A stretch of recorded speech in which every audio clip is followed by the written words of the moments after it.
Hi అండి, అందరికీ నమస్కారం. నేను మీ మహా. వెల్కమ్ టు వెంకీ మహా వ్లాగ్స్. అందరూ బాగున్నారా అండి? ఈరోజు నేను మామిడికాయ పల్లీల పచ్చడి రెసిపీతో మీ ముందుకు వచ్చేసాను. ఈ పచ్చడి వేడివేడి అన్నంలోకి, ఇడ్లీ, దోశ, ఇంకా రాగి సంగటిలోకి చాలా రుచిగా ఉంటుందండి. అలాగే చాలా తక్కువ ఇంగ్రీడియంట్స్తో అప్పటికప్పుడు మనం ఈ పచ్చడి రెడీ చేసేసుకోవచ్చు. మరి ఇంత టేస్టీగా ఉండే ఈ మామిడికాయ పల్లీల పచ్చడి ఎలా చేసుకోవాలో చూసేద్దామా? ఈ పచ్చడికి కావాల్సిన పదార్థాలు: ఒక మామిడికాయ, అలాగే ఒక కప్పు పల్లీలు, రుచికి సరిపడగా ఉప్పు, మనకి కారానికి తగ్గట్టుగా పచ్చిమిరపకాయలు, ఒక ఉల్లిపాయ తీసుకోవాలి. స్టవ్ ఆన్ చేసి కడాయి పెట్టుకుని ముందుగానే కోసి పెట్టుకున్న మామిడి ముక్కలు, కొంచెం నీళ్లు పోసి మూత పెట్టి కాసేపు బాయిల్ చేయాలి.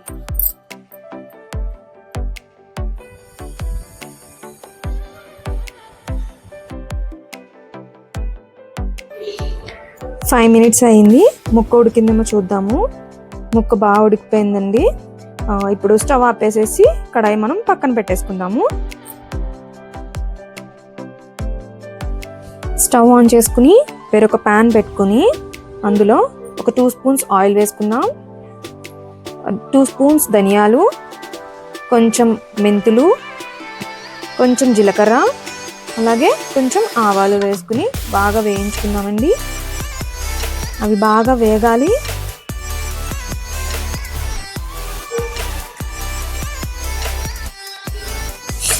వేగిపోయినాయండి.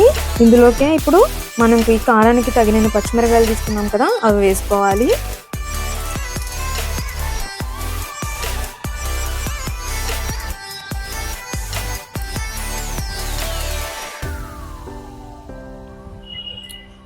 పచ్చిమిరపకాయలు కొద్దిగా వేగాక మనము కప్పుతో తీసుకున్నాం కదా, ఒక కప్పు పల్లీలు, అవి కూడా వేసేసి వేయించుకోవాలి.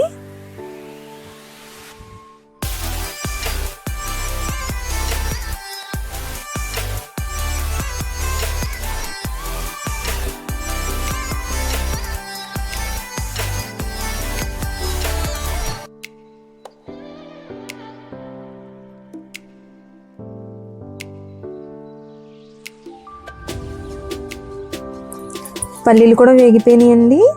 ఇప్పుడు మనం స్టవ్ ఆపేసేసి ఈ ప్యాన్ పక్కన పెట్టేసుకుందాము, ఎందుకంటే కొద్దిసేపు ఇవి చల్లారాలి. పల్లీలు చల్లారనియండి. ఒక మిక్సీ జార్ తీసుకున్నాము, అందులో వేయించి పెట్టుకున్న పల్లీల మిశ్రమాన్ని వేసుకున్నాము.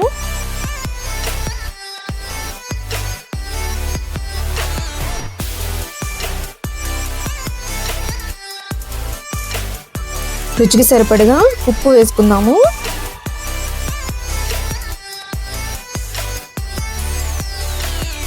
అలాగే మనం ముందుగా బాయిల్ చేసి పెట్టుకున్న మామిడి ముక్కలను వేసుకుందాము. కొంతమంది ఆ తొక్కలతో కూడా వేసుకుంటారు. ఇష్టం లేని వాళ్ళు వాటిని అవాయిడ్ చేయొచ్చు. మేమైతే తొక్కలతోనే వేసేసామండి. ఓకే అండి, ఆ మిశ్రమం అంతా మిక్సీ పట్టుకుందాం మనము. ఈ పచ్చడికి చింతపండు అవసరం లేదండి, ఎందుకంటే ఆ మామిడికాయకున్న పులిపే మనకి సరిపోతుంది. పుల్ల పుల్లగా ఎంతో రుచిగా ఉండే మామిడికాయ పల్లీల పచ్చడి రెడీ.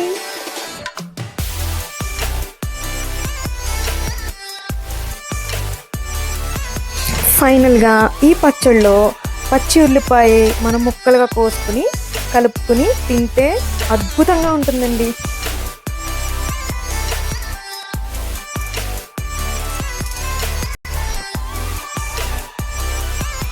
ఇంత టేస్టీగా ఉండే ఈ మామిడికాయ పల్లీల పచ్చడిని మీరు కూడా తప్పకుండా ట్రై చేయండి. ట్రై చేసి ఎలా ఉందో నాకు కామెంట్ చేసి చెప్పండి.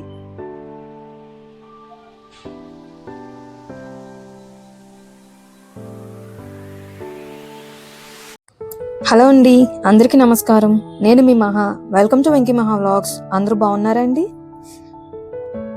ఇవాళ స్పెషల్ రెసిపీ వచ్చేసి కొబ్బరన్నం with meal maker masala curry అండి. ఈ కొబ్బరన్నం నా స్టైల్లో నేను ప్రిపేర్ చేస్తున్నానండి. ఈ కొబ్బరన్నానికి కాంబినేషన్ కర్రీ వచ్చేసి మిల్ మేకర్ మసాలా కర్రీ అండి. నేను ఆ కర్రీ కూడా ఈ వీడియోలోనే ఇంక్లూడ్ చేశాను. సో తప్పకుండా అందరూ వీడియోని స్కిప్ చేయకుండా పూర్తిగా చూడండి. ఈ కొబ్బరి అన్నం నాన్ వెజిటేరియన్స్ అయితే చికెన్ కర్రీ, మటన్ కర్రీతో కూడా తీసుకోండి, చాలా బాగుంటుంది. వెజిటేరియన్స్ అయితే మిల్ మేకర్ కర్రీ, ఆలూ కుర్మాతో కూడా చాలా బాగుంటుందండి. కొబ్బరి అన్నం చాలా లైట్ ఫుడ్ అండి, మనకు అసలు హెవీ అనిపించదు. మరి ముందుగా కొబ్బరి అన్నం ఎలా తయారు చేయాలో చూద్దాం.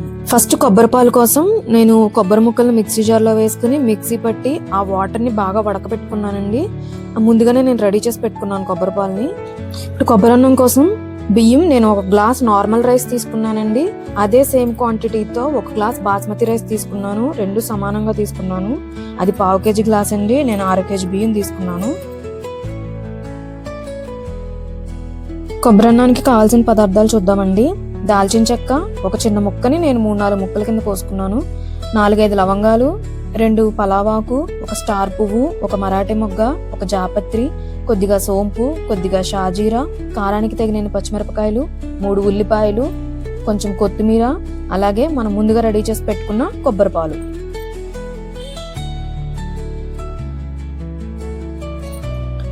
స్టవ్ ఆన్ చేసుకుని ప్యాన్ పెట్టుకుందాము.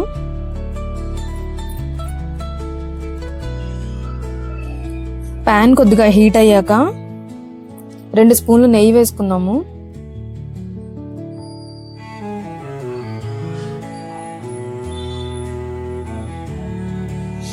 అలాగే మరో 2 స్పూన్లు నూనె వేసుకుందాము.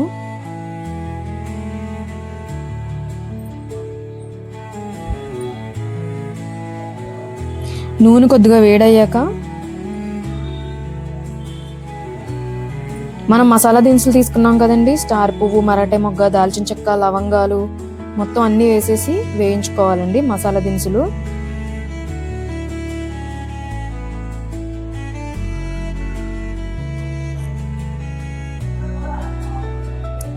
అవి కొద్దిగా వేగాక ఉల్లిపాయ, పచ్చిమిరపకాయలు కూడా వేసి వేయించుకోవాలి.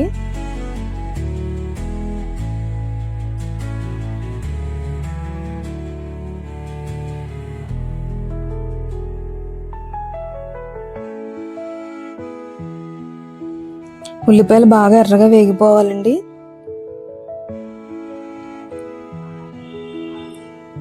ఇప్పుడు కొద్దిగా మనం అల్లం వెల్లుల్లిపాయ పేస్ట్ వేసుకుందామండి. అది ఆప్షనల్, మీరు కావాలంటే వేసుకోవచ్చు, లేదంటే లేదు. నేనైతే వేస్తున్నాను. అల్లం వెల్లుల్లిపాయ పేస్ట్ పచ్చివాసన పోయే వరకు వేయించుకోవాలండి.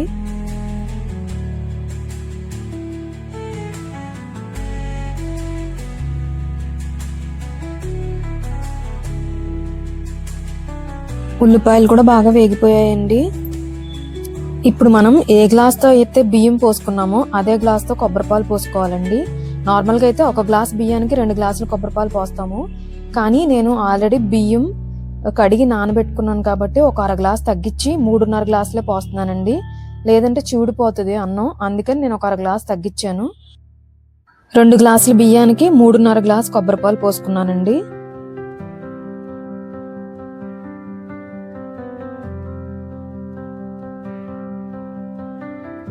ఇప్పుడు రుచికి సరిపడగా ఉప్పు వేసుకుందాము. ఉప్పు వేసుకుని బాగా కలుపుకోవాలండి. మూత పెట్టుకుని 1 నిమిషం మరగనిద్దాము. మరిగిపోయిందండి బాగా. ఇప్పుడు కొంచెం కొత్తిమీర వేసుకుందాము.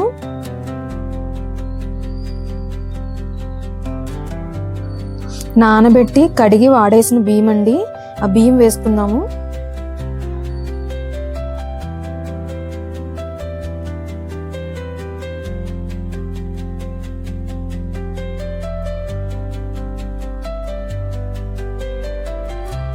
బియ్యం వేసుకున్నాక బాగా కలుపుకోవాలండి.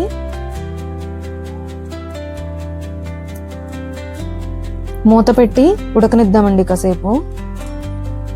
మధ్యలో ఒకసారి మూత తీసి మళ్ళీ కలుపుకుందామండి, లేదంటే అడుగున మాడిపోతుంది. సో స్లోగా ఒకసారి కలుపుకుందాము.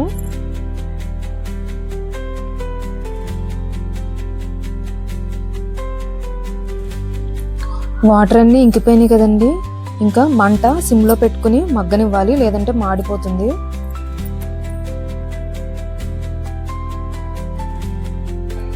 టెన్ మినిట్స్ అయిందండి, మూత తీసి చూద్దాము.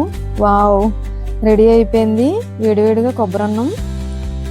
చూసారా అండి, చివరిలో ఏదో అసలు బియ్యము కొలత కరెక్ట్గా వేసుకోవడం వల్ల అన్నం పొడి పొడిలాడుతూ వచ్చింది. మనం వాటర్ ఏమాత్రం ఎక్కువ వేసినా కానీ అన్నం చివిడిపోతుందండి, తినలేము. సో నేను అందుకే అరగ్లాస్ తగ్గించి వేసాను. కరెక్ట్గా ఉడికిందండి, పర్ఫెక్ట్గా ఉంది. చివరగా కొత్తిమీర వేసుకుని మూత పెట్టుకుని స్టవ్ ఆపేసుకుందామండి. అంతేనండి, ఎంతో కమ్మకమ్మగా ఉండే కొబ్బరి అన్నం రెడీ అయిపోయింది. ఇప్పుడు మిల్ మేకర్ కర్రీ ఎలా చేయాలో చూద్దాం రండి. మిల్ మేకర్ని నేను వేడి నీళ్ళలో వేసి నానబెట్టానండి. అందులోనే 2 పచ్చిమిరపకాయలు కూడా వేసుకున్నాను. తర్వాత ఆ వేడి నీళ్ళలోంచి ఆ మిల్ మేకర్ని పిండేసి ఒక బౌల్లోకి తీసుకుని కొద్దిగా పసుపు, కొద్దిగా పెరుగు, 1 స్పూన్ ధనియాల పొడి, రుచికి సరిపడగా కారం, రుచికి సరిపడగా ఉప్పు వేసుకుని బాగా మ్యారినేట్ చేసి పెట్టుకోవాలండి. ఇప్పుడు మసాలా కోసం ఒక మిక్సీ జార్లో చిన్న దాల్చిన చెక్క ముక్క, 3 లవంగాలు, 2 యాలకులు, కొద్దిగా అల్లం, కొద్దిగా పచ్చి కొబ్బరి ముక్క, అలాగే 4-5 వెల్లుల్లిపాయలు, కట్ చేసి పెట్టుకున్న 1 టొమాటో మరియు కొద్దిగా గసగసాలు వేసుకోవాలండి. ఈ మిశ్రమాన్ని మొత్తం మిక్సీ పట్టుకుందాము. స్టవ్ ఆన్ చేసి ప్యాన్ పెట్టుకుందాము. ప్యాన్ హీట్ అయ్యాక 2 స్పూన్ల ఆయిల్ వేసుకుందాము.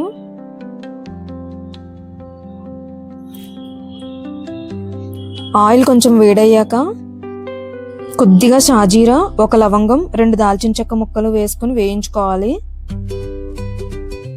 అవి వేగాక ఆల్రెడీ నేను 2 ఉల్లిపాయలు కట్ చేసి పెట్టుకున్నానండి, ఆ ముక్కలు వేసుకుందాము. అలాగే 1 పచ్చిమిరపకాయ కూడా కట్ చేసి పెట్టుకున్నాను, అది కూడా వేసుకుందాము. ఉల్లిపాయ ముక్కలు బాగా వేగిపోవాలండి. రుచికి సరిపడగా ఉప్పు వేసుకుందాము. మూత పెట్టి కాసేపు మగ్గనిద్దామండి.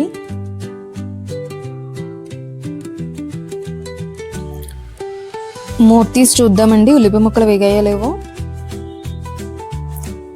బాగానే వేగిపోయాయండి ఉల్లిపాయ ముక్కలు. ఇప్పుడు ముందుగానే మసాలా పేస్ట్ రెడీ చేసి పెట్టుకున్నాం కదండి, అది వేసుకుందాము.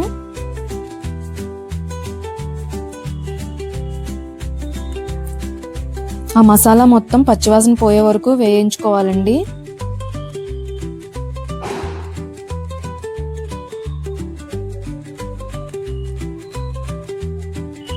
మసాలా వేగాక మనం ముందుగానే మ్యారినేట్ చేసి పెట్టుకున్న మిల్ మేకర్ వేసుకోవాలి.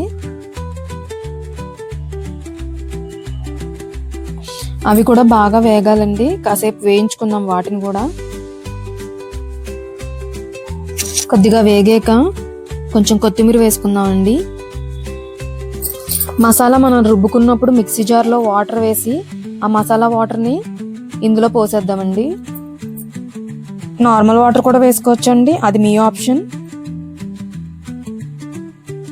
బాగా కలుపుకుందామండి.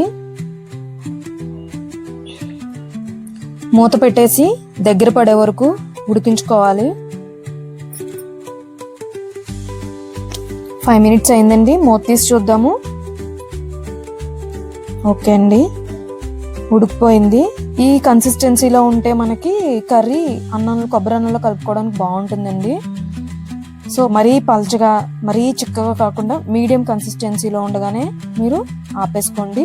ఫైనల్గా నేను కొత్తిమీర వేసి స్టవ్ ఆపేసుకుంటున్నాను.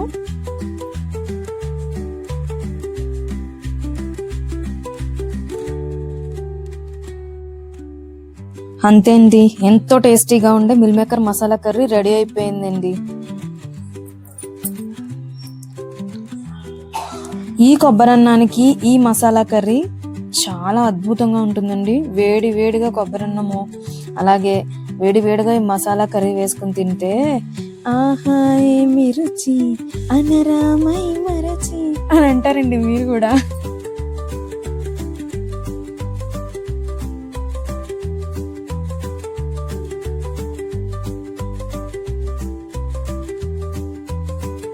ఈ కొబ్బరన్నం మరియు మిల్ మేకర్ మసాలా కర్రీ చాలా క్విక్ అండ్ ఈజీ రెసిపీ అండి. ఎంతో కమ్మగా ఉండి నోటికి రుచిగా ఉండే ఈ కొబ్బరన్నం మరియు మిల్ మేకర్ మసాలా కర్రీని తప్పకుండా మీరు కూడా ట్రై చేసి ఎలా ఉందో నాకు కామెంట్ చేసి చెప్పండి. మీకు కనుక ఈ వీడియో నచ్చినట్లయితే లైక్ చేసి, షేర్ చేసి, సబ్స్క్రైబ్ చేసుకోండి.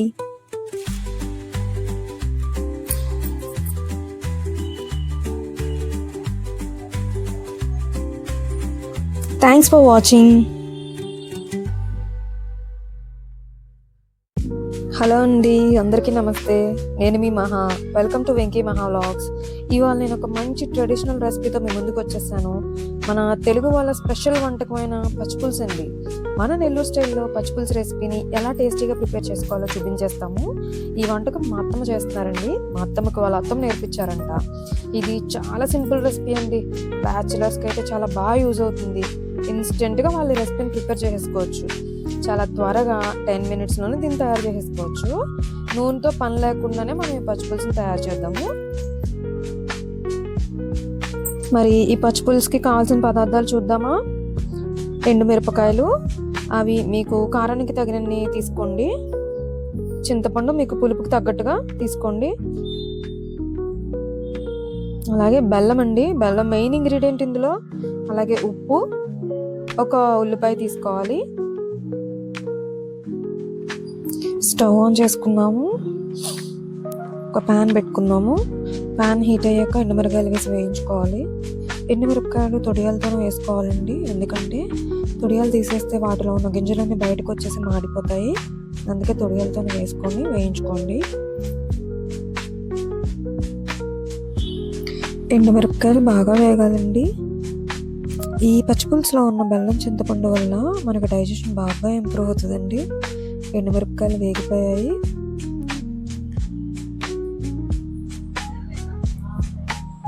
ఇంకా స్టవ్ ఆపేసుకుందాము. ఎండుమిరపకాయలు చల్లారాలండి. చల్లారాక ఒక గిన్నె తీసుకుని తొడియాలు తీసేసి ఎండుమిరపకాయలు వేసుకోవాలండి. అలాగే మనకి పులుపు తగ్గట్టుగా చింతపండు వేసుకోవాలి. రుచికి సరిపడగా ఉప్పు వేసుకోవాలి. ఒక ముద్దకం తీసుకుని ఆ మూడింటిని వెనుపుకోవాలండి. మధ్య మధ్యలో కొంచెం కొంచెంగా వాటర్ పోసుకుంటూ వెనుపుకోవాలి, ఎక్కువ పోసుకోవద్దు. కొంచెం నలిగాక మనం బెల్లం తీసుకున్నాం కదండి, ఆ బెల్లం వేసుకోవాలి. అది కూడా బాగా నలిగే వరకు వెనుపుకోవాలి. మనం ఇప్పుడు ఉప్పు తీపి చూసుకోవచ్చు, ఏమైనా సరిపోకపోతే మీరు వేసుకోండి. అలాగే చివరగా ఉల్లిపాయ వేసుకుని ఒక్కసారి అలా వెనిపేసుకుని ఆపేసేయండి. ఎందుకంటే ఆ ఉల్లిపాయ రుచి ఇందులో దిగడం వలన పచ్చిపులుసు రుచి ఇంకా పెరుగుతుందండి.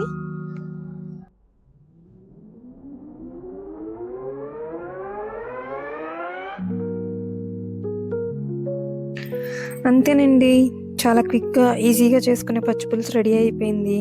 నేనైతే వేడివేడి అన్నంలో కలుపుకొని తిన్నానండి. చాలా బాగుంది. మీరు కూడా తప్పకుండా ట్రై చేయండి. ట్రై చేసి ఎలా ఉందో నాకు కామెంట్ చేసి చెప్పండి. మీకు కనుక ఈ వీడియో నచ్చినట్లయితే లైక్ చేసి, షేర్ చేసి, సబ్స్క్రైబ్ చేసుకోండి. Thanks for watching. హలో అండి, అందరికీ నమస్తే. నేను మీ మహా. వెల్కమ్ టు వెంకీ మహా వ్లాగ్స్. ఈరోజు నేను అందరి నోరూరించే డెలీషియస్ స్వీట్ రెసిపీతో మీ ముందుకు వచ్చేసానండి. అదేంటంటే బ్రెడ్ హల్వా అండి. ఈ బ్రెడ్ హల్వా చాలా ఈజీ అండ్ టేస్టీ రెసిపీ. మరి నోట్లో కమ్మగా కరిగిపోయే ఈ ఈజీ స్వీట్ ఎలా తయారు చేయాలో చూద్దాం రండి. నేను బ్రెడ్ హల్వా చేయడానికి 8 మిల్క్ బ్రెడ్స్ తీసుకున్నానండి. మిల్క్ బ్రెడ్స్ అనే కాదు, శాండ్విచ్ బ్రెడ్ కూడా తీసుకోవచ్చు. బ్రెడ్కి ఉన్న ఎడ్జెస్ కట్ చేసుకోవాలండి, ఎందుకంటే బ్రెడ్ వేగేలోపు అవి మాడిపోతాయి. ఇలా కట్ చేసుకున్న తర్వాత ఆ బ్రెడ్ పీసెస్ని 4 ముక్కలుగా కట్ చేసుకోవాలి.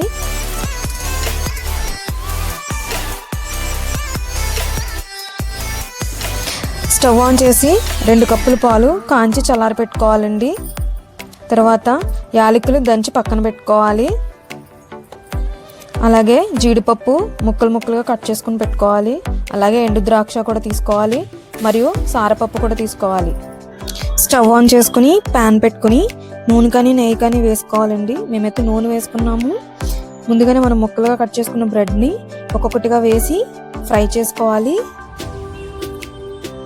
మధ్య మధ్యలో ఆ బ్రెడ్ పీసెస్ని టర్న్ చేసుకుంటూ ఉండాలి, లేకపోతే అవి మాడిపోతాయండి. మంచి గోల్డెన్ బ్రౌన్ కలర్ వచ్చే వరకు వాటిని వేయించుకోవాలి.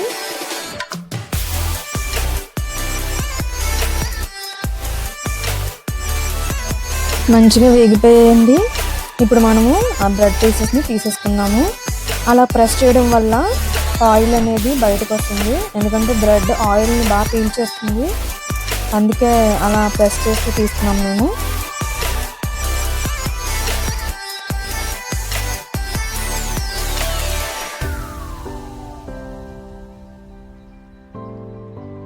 స్టవ్ ఆన్ చేసుకుని ప్యాన్ పెట్టుకుని కొంచెం నెయ్యి వేసుకుందాము. నెయ్యి కొద్దిగా కాగాక జీడిపప్పు వేసి వేయించుకోవాలి. జీడిపప్పు కొద్దిగా వేగాక ఎండు ద్రాక్ష కూడా వేసి వేయించుకున్నాము. ఆ రెండు వేగాక స్టవ్ ఆపేసి పక్కన పెట్టేసి ఆ వేడి మీదే సారపప్పు వేసేయాలి, ఎందుకంటే ఆ సారపప్పు ఆ వేడితోనే వేగిపోతుంది. ఇప్పుడు పాకం కోసం ఒక ప్యాన్ తీసుకుని 1.5 గ్లాస్ పంచదార వేసుకోవాలి. అదే సేమ్ క్వాంటిటీతో 1.5 గ్లాస్ నీళ్లు పోసుకొని మరిగించుకోవాలి. పంచదార కరిగి లైట్ స్టిక్కీ పాకం వస్తే సరిపోతుందండి, తీగ పాకం అవసరం లేదు. ఆ తర్వాత మనం వేయించి పెట్టుకున్న బ్రెడ్ స్లైసెస్ని వేసి బాగా ఉడకనివ్వాలి.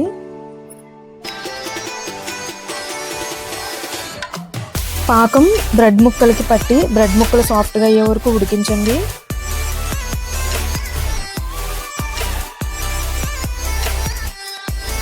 బ్రెడ్ ముక్కలు సాఫ్ట్ అయ్యాయండి. ఇప్పుడు కాంచి చల్లార్చిన పాలు వేసుకోవాలి. పాలను వేసి చేయటం వల్ల ఎక్స్ట్రా రుచి వస్తుందండి. మీరు కావాలంటే స్కిప్ చేసుకోవచ్చు, కానీ పాలు వేస్తే రుచి ఇంకా బాగుంటుంది. పాలు కాకుండా పచ్చికోవ కూడా వేసుకోవచ్చు. దంచి పెట్టుకునే యాలకులు వేసుకున్నాము.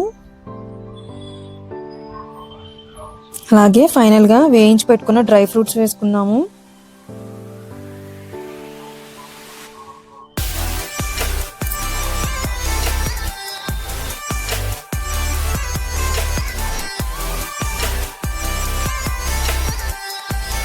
బ్రెడ్ హల్వా దగ్గర పడే వరకు కలుపుకుంటూ ఉండాలండి, లేకపోతే మాడిపోతుంది.